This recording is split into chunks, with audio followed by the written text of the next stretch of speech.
Hi there, folks. Good to see you all.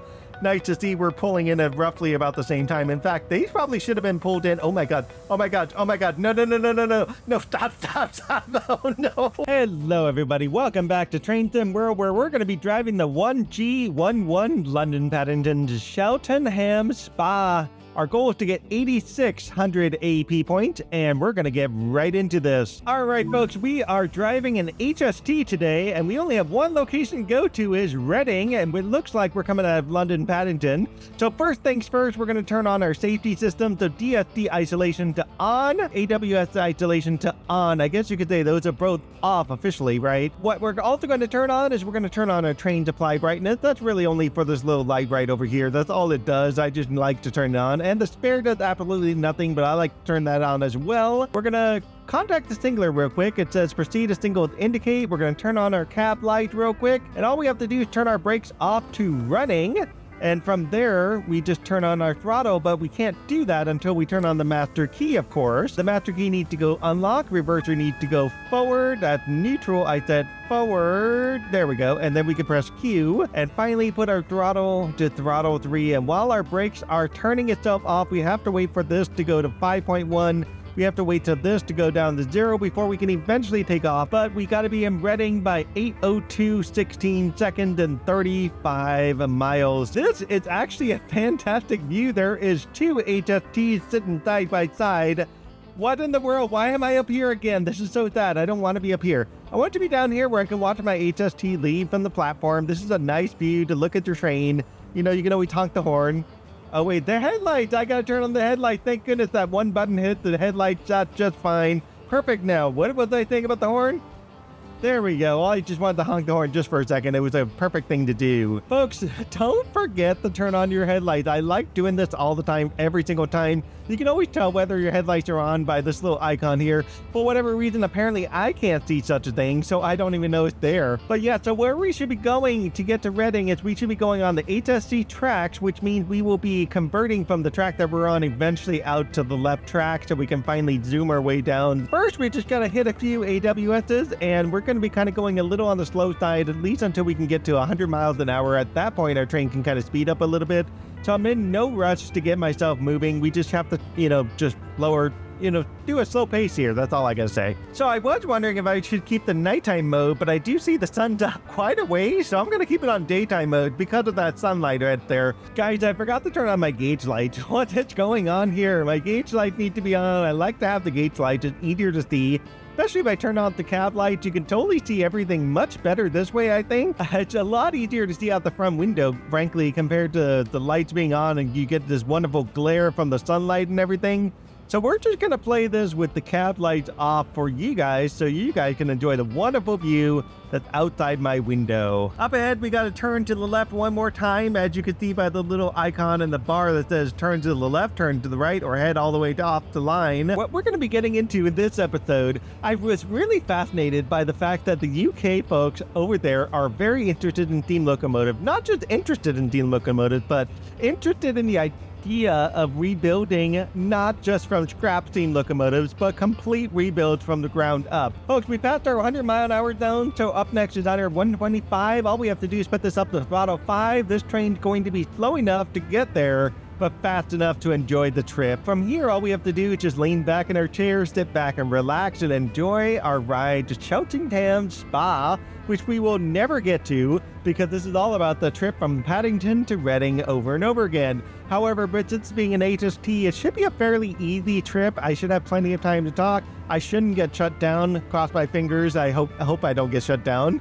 We'll see how it plays out. In 1934, Sir Nigel Gresley and the London Northeastern Railway unveiled a powerful express engine, and this was a steam locomotive used for passenger trains, and this particular passenger train was in use for Scotland. The locomotive was named, and I probably can't officially say this on YouTube without getting banned for some reason, thanks to being an American and having American words, but I will put the picture up there and you all can deduce what the name of this locomotive is. Probably the easiest way I can get around this YouTube issue is just call it the Rooster of the North, and you guys can sort of figure it out from there what in the world I'm talking about. The Rooster of the North was essentially trialed in the UK before it eventually went to France and got additional testing done there. The design was so far ahead of its time, this actually led to problems that never actually resolved, and this was a factor in the decision to eventually rebuild the Locomotive as Pacific engines. It got turned into Pacifics during World War II. Because the Rooster of the North was unfinished development work, it is now being officially completed using 21st century technology and designing. It is going to be changed from the Rooster of the North, how appropriate, to be called the Prince of Wales, the new P2 class locomotive that will start to operate across the United Kingdom and justify the claim that the original Gressley design was Britain's most powerful passenger locomotive for the steam era. Where are they building the Prince of Wales? They're going to be building the... Actually, that's not true. They've already started building the Prince of Wales in the Darlington Works factory. I'm going to try to find this on a map if I can. If I'm able to find it, I'm able to project it. I'll put it up on the screen. If I can't, well, whatever, we'll have to deal with it. The entire project is crowdfunded, and it's going to be funded through the boilers all the way down to the very individual brackets by a pint of coffee, practically. So every time you pay for a pint of coffee or a cup of coffee, that is essentially how much money a large group of people is putting into this project in order to fund it. And I will put this link in particular for the A1 theme in case you ever want to support this. You're more than welcome to, throw in your pint of coffee and, share a few dollars or a few pounds to it. I'm really happy about this being a charity. And in fact, I would love Dovetail Games to support something like this, because I'm sure the fan base would love supporting development of new rails on top of things like special effects, on top of other things. What is that lady doing? That lady just literally walked onto that line. There's no way I would have stopped for her. They started the Prince of Wales after the successful build of the A1 Tornado in 2013. The A1 Steam Locomotive Trust eventually launched a second project, which was the Gressley Class P2 based on the original 1934 design. They had issues with resolving key design problems that was made possible by 21st century technology that could not have been done back in 1934. Roughly, it's about £6 million to do the entire build from the ground up. The Gressley P2 Prince of Wales, it's going to be 3,400 HP or horsepower. It's going to be about 22.55 meters long. The idea is it's going to be done in 2025, which means most of the project is most of the way there, except for a few details. What's really fascinating is there's a cool picture. I'm going to try to share this picture of what is involved with this redesign. You've got the original P2 design, which essentially includes the cab, a couple areas in the front, a couple parts of the frame, and outside of that, and probably like some things inside in the motors and whatnot, but outside of that, there's a whole big giant redesign. The front end of the locomotive is going to have a minor redesign, followed by the rest of it's going to be pulled from the Tornado design that they've already done and that they've proven that was pretty successful. And then components in particular that require major redesign are those that actually have to get put together from scratch.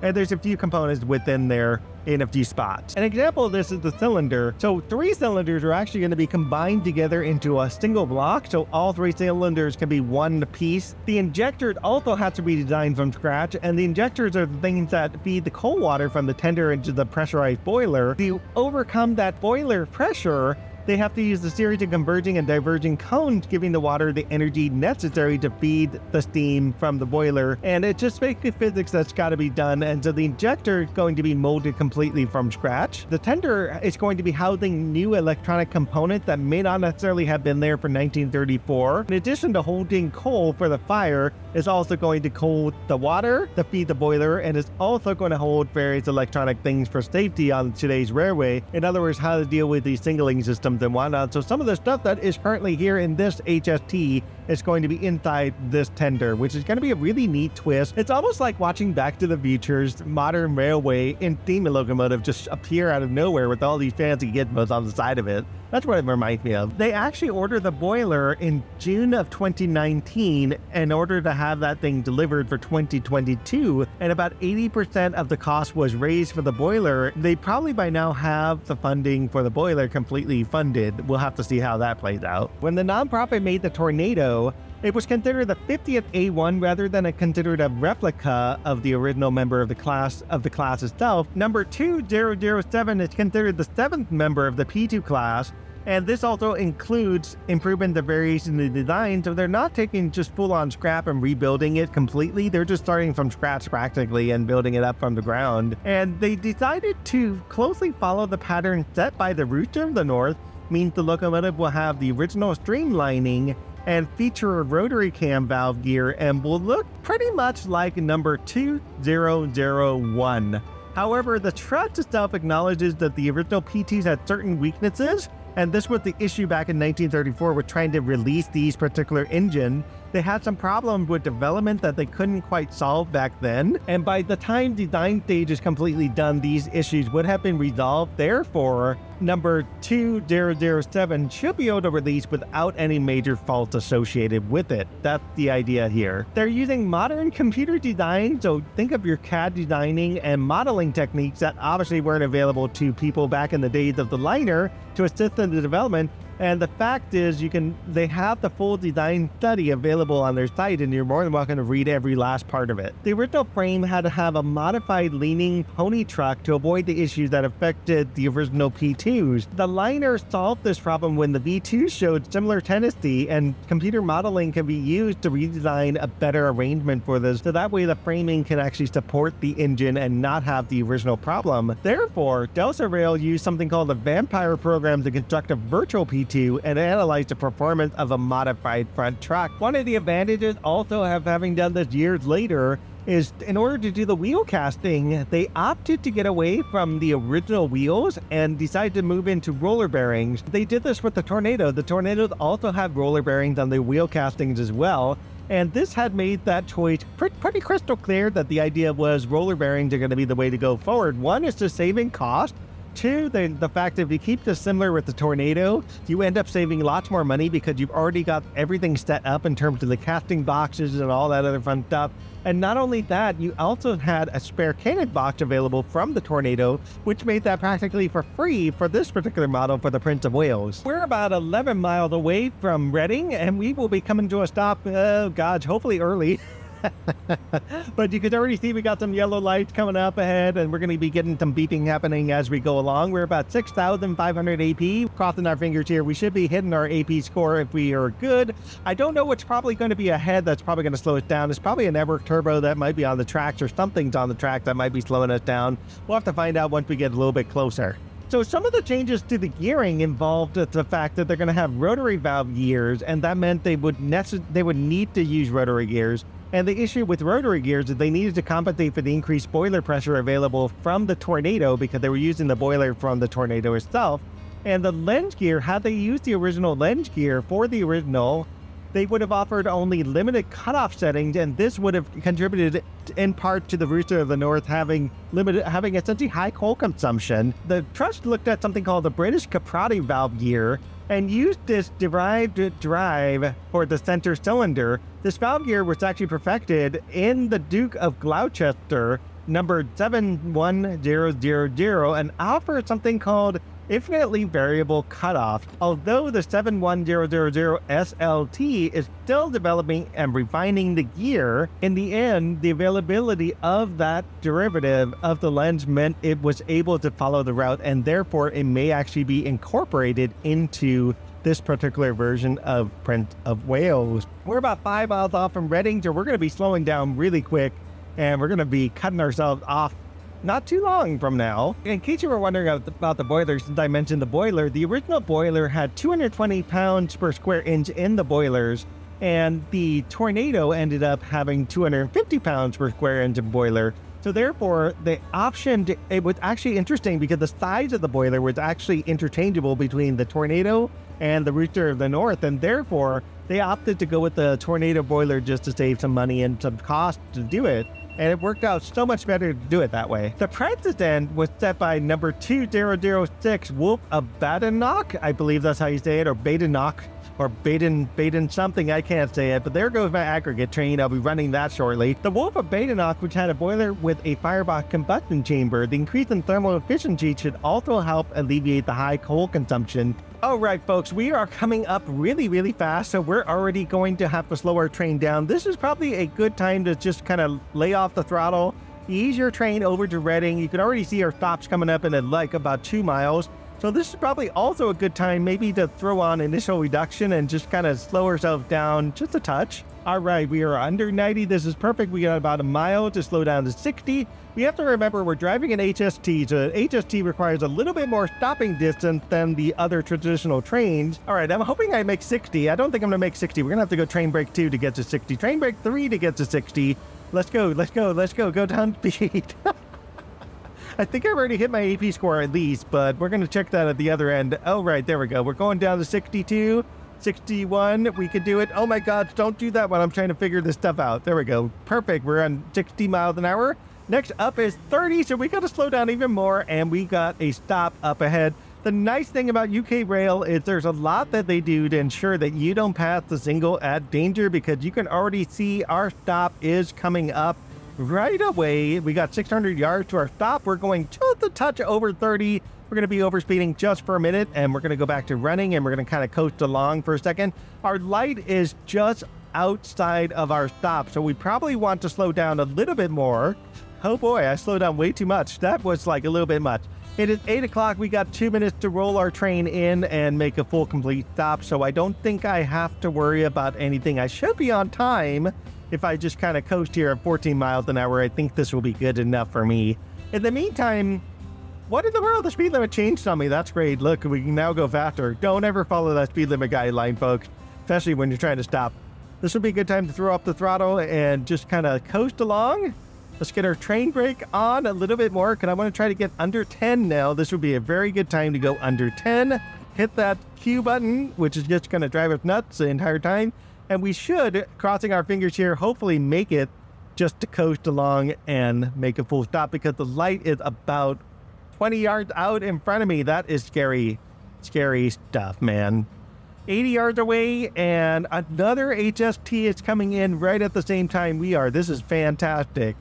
A little bit of train brake there just to kind of boost us in. Hi there, folks. Good to see you all. Nice to see we're pulling in at roughly about the same time. In fact, they probably should have been pulled in. Oh my God. Oh my God. Oh my God. No, no, no, no, no, no. No, stop, stop, stop. No, no. Okay, we made it. Oh my God, that's so scary. Oh God, I hate stopping here sometimes. Let's go to camera 8. Oh my God. Well, at least I made it. Look at this. That's so scary. I was just like inches away. Had I probably run over this, that probably would have triggered the light, and it probably could have killed my mission. More than likely. Well, we were letting everybody out right now. I've got like stress right now. I'm going to turn on the DRA for safety's sake. Let's turn on the DRA, and I don't think I need to turn on the parking brake, but I'm just going to do it just because I'm so scared right now. So I'm going to overdrive this. I'm leaving this train. Somebody else is hopping in. They're going to be driving this train somewhere else. In the meantime, I need to take a break because I'm like so stressed out right now. It's time to go take camera 8 and walk up the stairs and go somewhere else as we leave this train and like take a seat on this wonderful bench here, staring at nothing. Let's go ahead and lock the doors and call this mission good. Oh my God, I almost drove through it. Our final score, folks, speeding 97. That's all we got there. Otherwise, we did really well. We got a platinum medal, nearly killed our mission, but thank goodness, jeez. We did good. We did good, folks.